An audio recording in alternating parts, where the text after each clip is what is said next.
was a very animated discussion. Just a moment ago on the sidelines after that near touchdown, Bo Nix heated. Words of advice from Drew Brees. Sean Payton is going to be very demanding with you. You have to be demanding right back. There's part of that relationship. And let me tell you, you have to have respect. You're going to have these things happen during the course of a game. When you step between the white lines and you're competitive, sometimes you're going to have tempers flare a little bit.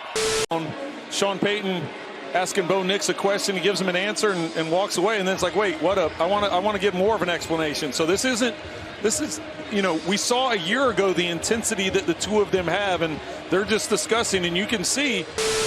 Close with the Mayor Tisch family, and they found a little spark with that quarterback. I was talking to John Mayer not too long ago, and I said we were hoping that change would have happened long after our game. Okay, so that was a shot Sean Payton took at his former Broncos QB, Russell Wilson, following Denver's comeback win over the Giants last Sunday. This is a strained relationship that dates back to their time together in 2023, as there were many moments throughout the season where the head coach went at his QB. Personally, I think Sean was wrong for taking this not-so-subtle jab at Russ, especially when he's down right now playing second fiddle behind Jackson Dart. Anyways, someone else who chimed in on this beef is ESPN's Ryan Clark, who had this to say about Sean Payton and Russell Wilson. I think he gives a fantastic take on this situation, so have a listen. About time, Russ. And I ain't mad at you. This man has chosen over and over again to totally dismiss professionalism when it comes to Russell Wilson, yet show a level of restraint and respect and professionalism in other situations that goes beyond patience. You never saw that with Drew Brees in New Orleans. You see Bo Nix on multiple occasions get face-to-face with him, cuss him out, scream at him, disrespect him, and he shows the patience of a four-time father with their youngest child. And to purposely go into a post-game press conference and say they found something with the quarterback. Because if you say Jackson Dart, now it has to be about Jackson Dart, and the insult about Russell Wilson doesn't land. The intention of making sure that you cast some level of negativity and aspersion on Russell Wilson doesn't hit. So hell yeah, Russ, you have taken shot after shot after shot, and it's not because you aren't a good man. It's not because you aren't respectful, and it's not because you have taken shots publicly or openly or went at anybody in that platform or manner, because you haven't. So finally, you had enough.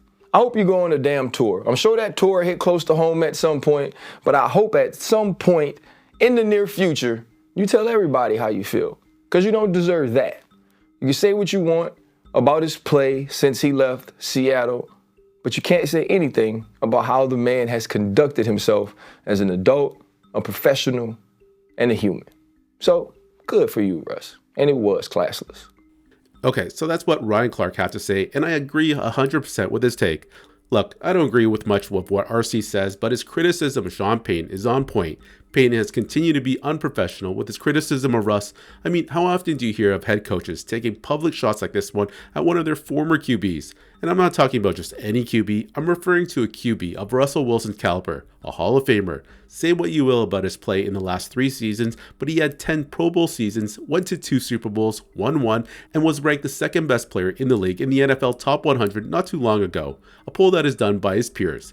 On top of that, Ryan is correct that Sean never had that same type of energy he had for his other QBs that he had for Russ. He never showed that publicly and never dared to go at Drew Brees on the sidelines like he did to Russ. He did have a couple spats last year and earlier this season with Bo Nix, but Bo clapped back at his own coach on the sidelines on both occasions, and you could see Payton didn't have that same type of energy for Bo like he did for Russ. Sean Payton basically stood down once his QB clapped back at him. Russell Wilson never did that when he was scolded on the sidelines. He took it and ate it.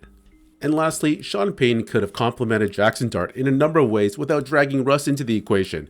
He could have simply applauded Jackson for coming in and putting on a solid performance, but the way he said what he said in the post-game press conference, it was obvious he was taking a shot at his former QB.